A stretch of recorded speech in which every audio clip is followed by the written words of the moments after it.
olana ho an'ireo orinasa madinika sy salatsalana matetika rehefa indram-bola eny anivon'ny banky eny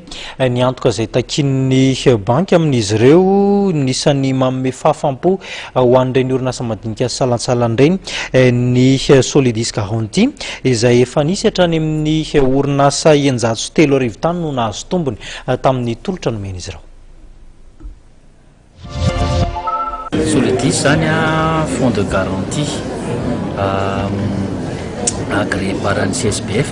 dia ny asa ataony a manampy ny PME manome garantie complémentaire zany manome garantie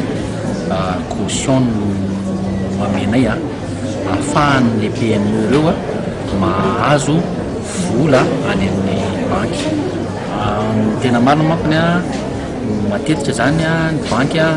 na ny institution de microfinance rehefa manao an'le mijery le dossier an'le PME le garantie a tsy ampy foana